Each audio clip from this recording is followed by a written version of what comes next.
kita saat ini abiding in the vine. Yohanes 15 ayat 1 sampai 8. Boleh sama-sama kita baca kebenaran firman Tuhan ini agar kita baca satu perikop supaya kita tahu maksud dan tujuan dari satu ayat yang nanti kita akan menjadi bold highlight di sana ya. Baik. Yohanes 15 ayat 1 sampai 8. Izinkan saya membacakannya. Pokok anggur yang benar. Akulah pokok anggur yang benar dan Bapakulah pengusahanya. Setiap ranting padaku yang tidak berbuah dipotongnya, dan setiap ranting yang berbuah dibersihkannya, supaya ia lebih banyak berbuah. Kamu memang sudah bersih karena firman yang telah kukatakan kepadamu. Tinggallah di dalam aku dan aku di dalam kamu, sama seperti ranting tidak dapat berbuah dari dirinya sendiri kalau ia tidak tinggal pada pokok anggur. Demikian juga kamu tidak berbuah jikalau kamu tidak tinggal di dalam aku. Akulah pokok anggur dan kamulah ranting-rantingnya. Barang siapa tinggal di dalam aku dan aku di dalam dia, ia berbuah banyak. Sebab di luar aku, kamu tidak dapat berbuat apa-apa. Barang siapa tidak tinggal dalam aku, ia dibuang keluar seperti ranting dan menjadi kering. Kemudian dikumpulkan orang dan dicampakkan ke dalam api, lalu dibakar. Jikalau kamu tinggal di dalam aku dan firmanku tinggal di dalam kamu, mintalah apa saja yang kamu kehendaki dan kamu akan menerimanya. Dalam hal inilah Bapakku dipermuliakan, yaitu jika kamu berbuah banyak dan dengan demikian kamu adalah murid-muridku. Amin. Puji nama Tuhan. Family di tempat ini, kita lihat ini adalah Tuhan Yesus bicara. Akulah pokok anggur yang benar ya. Hubungan kita dengan Kristus itu digambarkan dengan berbagai hal ya. Seperti mempelai wanita, mempelai pria dan sebagainya. Tapi kali ini kita mau belajar tentang salah satunya adalah tentang pokok anggur, ranting dan carang-carangnya ya. Kita lihat di sini. Suatu hari saya beli buah, pohon sih sebenarnya tepatnya pohon di Pasar Jatinegara, rumah saya dekat sana. Itu lucu banget. Buahnya warna-warni, family. Ada yang hijau, dibilang tomat bukan tomat gitu, tapi lucu. Ada hijau, ada oranye, ada merah. Bayangin, mungkin saya berpikir begini. Oh, yang hijau itu belum terlalu matang. Yang kuning itu menjelang matang, yang merah sudah matang. Begitu ya, itu pikir saya. Karena saya punya adik rohani itu suka menanam, maka saya belilah. Dengan harapan nanti dia akan rawat dan akan berkembang banyak. Kan lucu ya. Kalau warna-warni itu pikiran saya tuh udah lucu banget gitu. Saya bawa dengan bangganya saya kasih adik saya itu. Tolong dong ini pohon bagus kamu rawat ya. Nggak tahu kenapa kalau pohon di tangan saya itu mati gitu. Umurnya nggak pernah panjang. Jadi mungkin karena sering bikin asinan ya. Jadi panas gitu ya. Jadi saya bilang tolong deh diurusin gitu. Baik kak saya urus. 2 hari dia telepon. Kak itu buahnya bukan buah beneran kak. Maksudnya itu cuma ditancap-tancap aja. Jadi kemarin 3 hari itu pada rontok. Jadi memang tidak, jadi pakai tusuk gigi, dimasukin ke rantingnya, kan gak kelihatan tuh. Warna-warni gitu loh family. Jadi gak kelihatan bahwa itu sebenarnya bohong-bohongan. Cuman supaya kita beli aja gitu. Jadi sebenarnya itu pohon gak tahu pohon apa. Daun-daun biasa aja. Saya bilang waduh antara marah dan merasa tertipu ya. Tapi ya namanya juga tukang jualan ya kan. Akhirnya saya bilang ya udahlah kalau nggak terlalu menarik ya udah nggak usah diurus aja tuh pohonnya gitu. Nah saya jadi teringat dengan ayat yang kita baca. Kalau kita tidak seperti itu tuh buahnya tidak nyantel, itu dalam 3 hari mati gitu ya. Kita lihat itu ya. Jadi kebenaran apa yang kita pelajari dari analogi tentang anggur ya. Kalau saya suka sekali anggur ya. Anggur itu pohon yang susah-susah gampang. Nah, kita mau lihat kebenaran apa yang kita pelajari dari analogi anggur ini. Yang pertama, family, proses. Ya, kan tadi Yesus adalah pokok anggurnya dan kita carang-carang sekolah minggu gitu kan nih. Di anak-anak sekali waktu saya dulu sekolah minggu, Yesus pokok dan kitalah carangnya, tinggallah di dalamnya. Saya cuma hafal doang sama gaya-gayanya. Tetapi semakin saya besar semakin saya tahu bahwa untuk menjadi berbuah itu ranting harus dibersihkan dulu. Harus ada proses. Setiap ranting padaku yang tidak berbuah dipotongnya dan setiap ranting yang berbuah dibersihkannya supaya lebih banyak berbuah. Pada waktu pohon itu berbuah, pohon itu berat juga ya. Iya dong. Wah, ranting-rantingnya nahan buah-buahnya. Tapi pada waktu orang petik buahnya dan menikmati, wih manis ini. Apelnya enak nih. Mungkin rantingnya akan bilang, aduh gak percuma nih nahan nih berat badan, berat ngisi buah apelnya gitu. Pada waktu dipetik dan orang menikmati manisnya. Ya. Nah, tetapi untuk menjadi berbuah, itu gak tiba-tiba.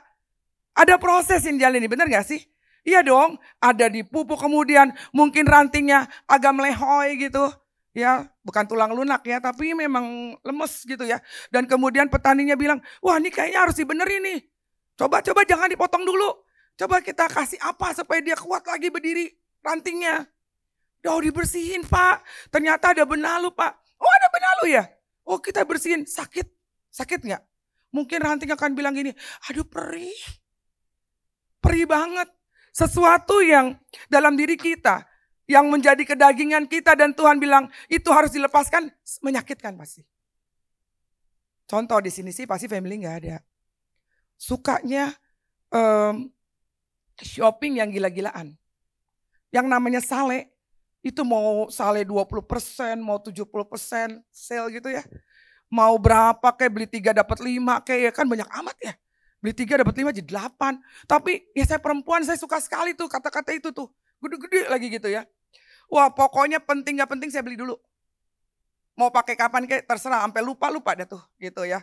Tapi pada waktu itu harus bertobat. Ya kan kita harus bijak belanja. Kita harus mana yang perlu bukan keinginan dan sebagainya. Itu menyakitkan bukan? Iya dong proses.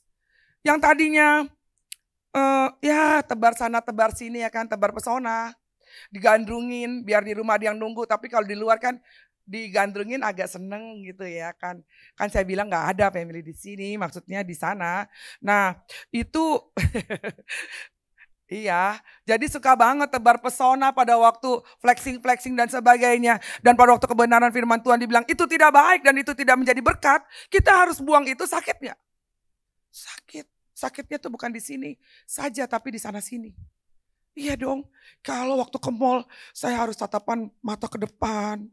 Tidak boleh lirik ke sana, ke sini ya kan. Saya bilang sama suami saya, tolong tarik saya kalau saya mulai belok ya kan. Udah mau mulai belok nih, bodoh deh soal budget ya kan. Ada yang perlu digesek, apa yang digesek gitu kan. Nah terus nanti suami saya setuju dan dia akan tarik, saya gak boleh marah. Terus awal marah, aduh cuma lihat-lihat doang. Enggak, ntar lihat beli. Bohong, cuma lihat doang. Itu saya. Nah, rantingnya dibersihkan. Dan itu menyakitkan pada waktu kita harus mengampuni sesuatu yang tidak kita buat salahnya. Dan Tuhan bilang ampuni. You want apa enggak? Mau apa enggak? Ranting itu harus dibersihkan. Ada proses. Ada proses yang luar biasa. Ranting yang tidak berbuah itu pasti dipotong. Ya, ini petani lihat nih. Aduh ini yang diurus sebelah kiri bener, sebelah kanan gak bener, potong gak? Potong, daripada nanti menyusahkan yang lain. Jadi potong dan dia akan tumbuh tunas baru, betul ya? Nah kalau gak ada gunanya, firman Tuhan udah bilang, kalau kita tidak berguna, hati-hati itu ya, udah dibersihkan. Jadi maksudnya dibersihkan family, jangan marah sama proses. Pada waktu kita ngalamin proses, orang lain sudah lulus, kita lihat yang udah lulus. Wah, kayak anak saya, mah ternyata susah ya di Purwadika. Aduh Eja gak kuat, Eja pasti bisa. Ayo Ja, jalanin prosesnya, semangat nak. Gitu. Lah kan saya kagak belajar ya, tapi saya kalau jadi saya juga, saya belum tentu bisa, tapi saya semangatin aja. Nah, anak saya semangat. Walaupun dia kadang, ngapain sih? Kok jadi kayak mau jual mobil? Kok jadi begini? Ternyata itu malah lebih bagus. Asranya ini karena pelajaran ya, bukan karena saya ada di Purwadika. Ini pengalaman yang sudah terjadi dengan anak saya. Dan setelah dia lewati prosesnya family, apa yang terjadi? Sebelum dia lulus sudah dipanggil orang buat kerja. Sementara di luar sana, tamatan S1, banyak yang sulit cari kerja. Kenapa? Karena saya tahu anak saya menjalankan kebagiannya memproses. Dia nggak lepas. Kadang kita begini, padahal udah mau selesai nih prosesnya nih, udah mau nyampe. Udah kayaknya nggak kuat balik. Sayang nggak? Sayang. Jadi ayo jalanin proses. Mungkin saat ini engkau sedang diproses di sekolah kehidupan apa? Kesabaran. Apa? Pengampunan. Apapun itu lakukan aja. Kan lagunya tadi itu. Ku berserah di dalam kekuatanmu. Betul kan? Kalau engkau berserah, beda berserah sama pasrah. Family tahu gak bedanya? Kalau pasrah itu kan gak punya peluru, gak punya amunisi. Udah pasrah aja deh, mati-mati deh. Gak ada yang buat ditembak lagi. Itu namanya pasrah. Tapi kalau berserah, kita masih punya amunisi, tapi kita gak mau lakukan bagian kita. Kita serahkan semuanya, itu namanya berserah. Haleluya. Kata berserah itu beda dengan pasrah. Kita bukan orang loser. Kita bukan pecundang, kita pejuang. Tetapi bersama Yesus kita cakap menanggung semuanya.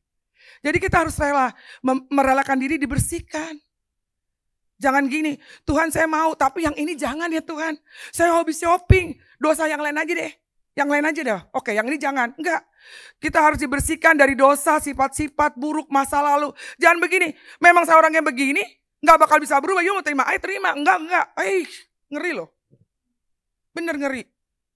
Itu nggak akan semakin serupa dengan Kristus.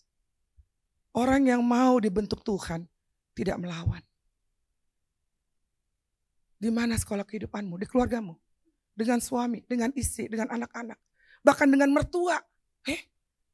Boleh ganti nggak mertuanya yang kayak gini, suami anaknya emang nggak apa-apa, mertuanya jangan, nggak bisa. Satu paket kalau di Indonesia. Tetapi engkau diizinkan Tuhan dapat keluarga suami seperti itu atau dapat keluarga istri seperti itu karena engkau sedang diproses Tuhan untuk berbuah. Dan tidak ada salahnya Tuhan menempatkan engkau di sana. Haleluya. Oke, yang kedua habis diproses apa? Dibersihkan. Dibersihkan oleh firman Tuhan. Yohanes 15 ayat 3 berkata begini, kamu memang sudah bersih karena firman yang telah kukatakan kepadamu. Jadi sahabat ini datang ibadah. Ada kebenaran firman Tuhan yang kita dengar. Jangan begini, itu sayang dia gak datang harusnya buat dia tuh. Jangan. Itu mau urusannya dia sama Tuhan. Engkau dan saya ada di sini karena ini buat kita. Amin. Tidak kebetulan tiba-tiba, kok pengen banget ya datang sekarang ya. Gitu. Mau datang, ternyata firman Tuhan, waduh harus dibersihin dari dosa. Salah masuk nih, harusnya sabat besok deh. Gitu. Gak ada yang kebetulan. Ya, karena firman Tuhan itu memproses kita jauh lebih baik. Kamu memang sudah bersih karena firman yang telah kukatakan kepadamu. Jadi kalau kita setiap hari baca firman, omelan kita juga firman Tuhan loh. Ya, gak ada tuh yang namanya makian, cacian. Wah gak ada. Pasti firman Tuhan yang keluar. Apa yang kita makan itu yang keluar. Gak ada di sini semua baik-baik, saya lihat dari wajahnya. Aman ya, aman Om. Oke, firman Tuhan adalah alat yang digunakan untuk membersihkan hidup kita. Ya 2 Timotius 3 ayat 16 berkata begini. Kita baca sama-sama yang merah tulisannya bisa ya. 3, 2, 1.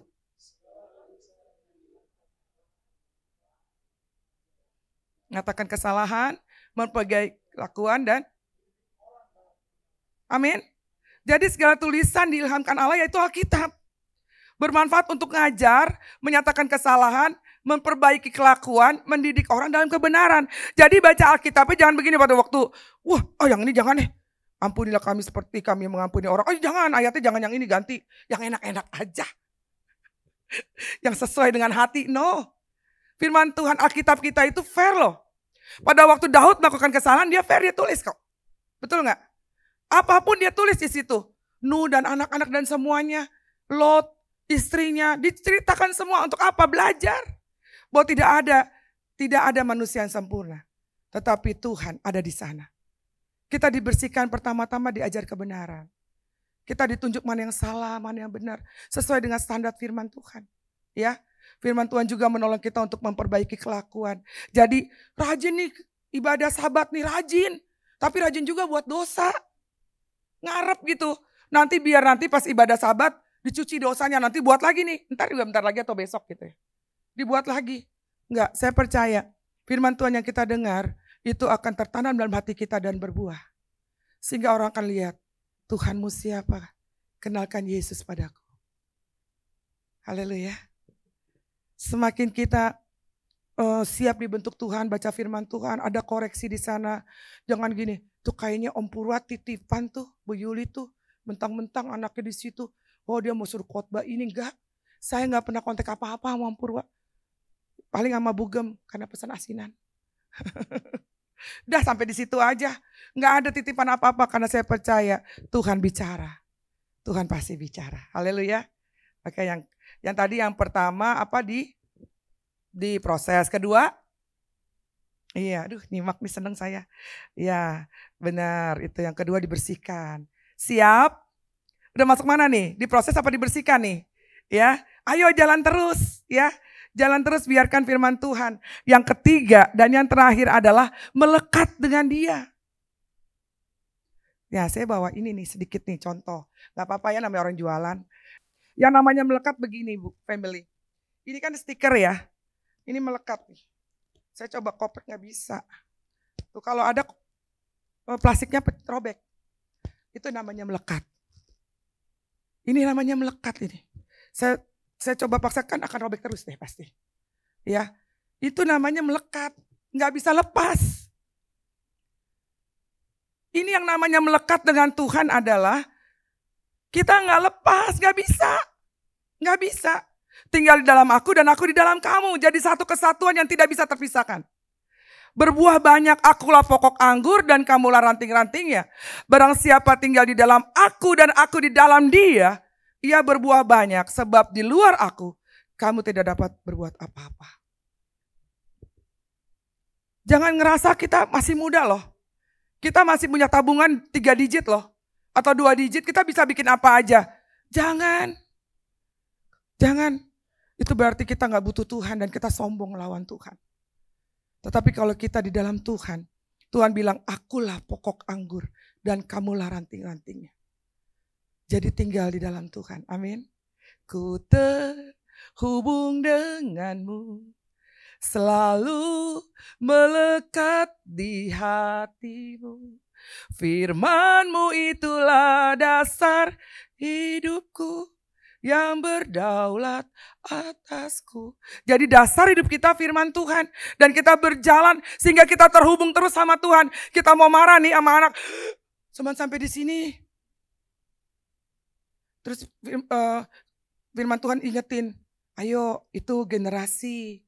Ayo apa yang kau tabur kau tuai. Kalau kau tabur kekerasan dia akan tumbuh menjadi anak yang keras.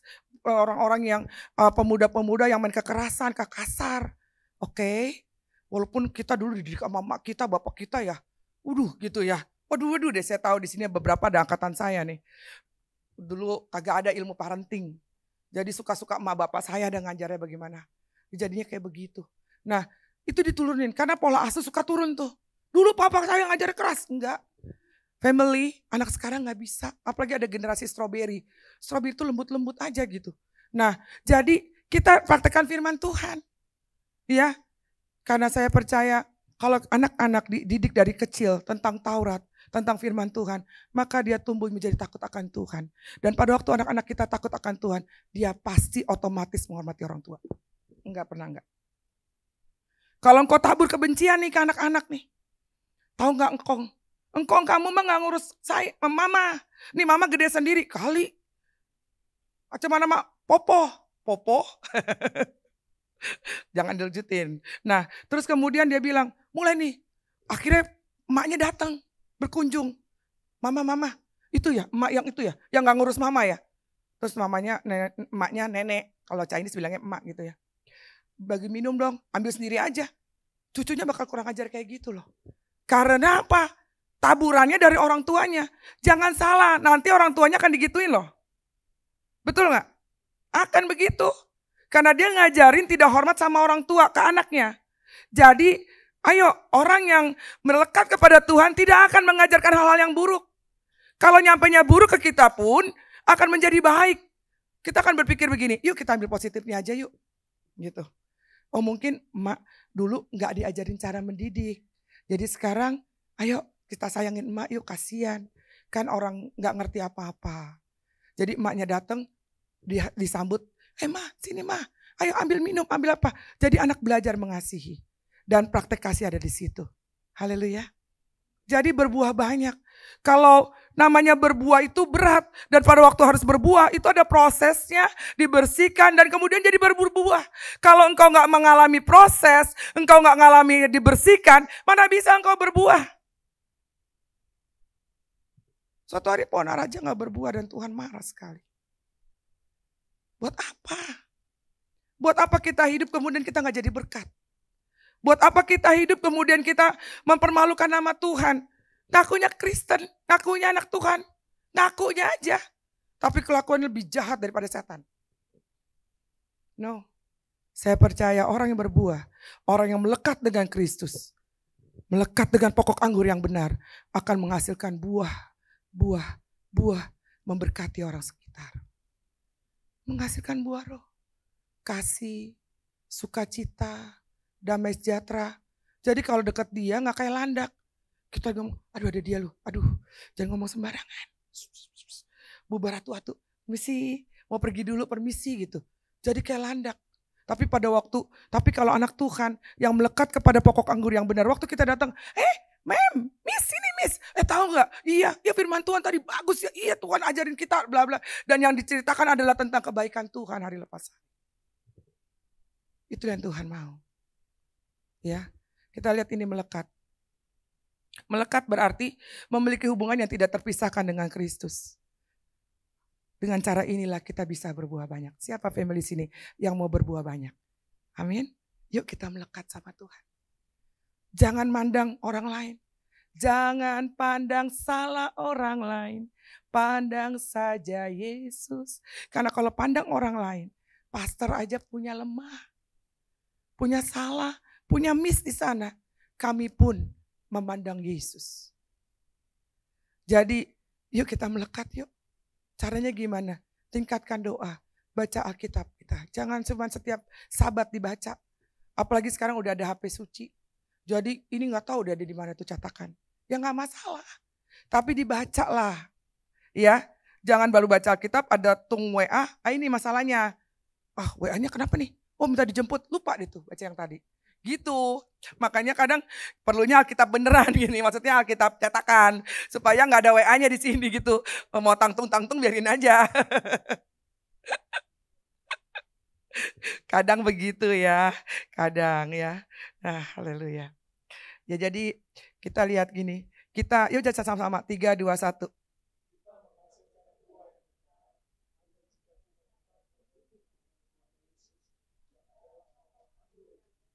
Kita bisa mengasihi terus. Sampai orang kan bilang gini, kok yuk bisa sabar sih ngadepin orang kayak gitu. Nggak mau pinjem pisau, nggak mau apa mau ganti tukar tambah aja model perempuan bini kayak begitu. Nggak, kita tetap terima dia apa adanya. Kenapa? Karena kasih Yesus yang tidak pernah ada habisnya. Jadi kalau kita terhubung dengan Tuhan Yesus adalah pokok anggur yang benar, maka buah kita kekal. Nggak ada expired date-nya.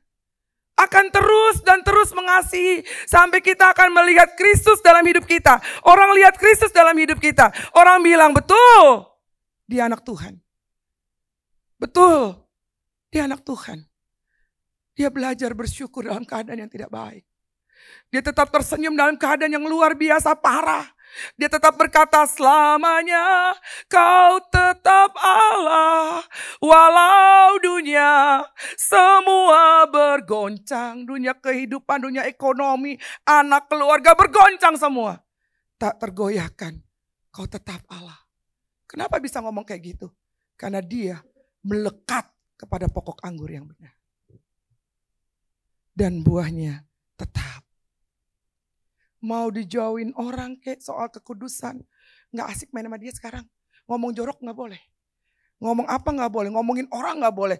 Capek ngomongnya haleluya firman Tuhan. Aduh gak asik. Gak apa-apa. Gak apa-apa. Karena memang kita bukan dari dunia ini kok. Gak apa-apa, santai aja. Saya selalu punya prinsip begini. Kebenaran hanya perlu waktu, bukan pembelaan. Buat apa kita harus bela? Soalnya bener buat apa? Buang-buang waktu. Orang yang benci sama kita juga gak perlu itu. Orang yang sayang sama kita juga gak perlu itu. Gak perlu apa yang harus dijelaskan. Jadi mari kita melekat kepada pokok anggur yang benar. Nah sebagai lagi ayat yang terakhir. Ya, kita baca sama-sama boleh? 3, 2, 1.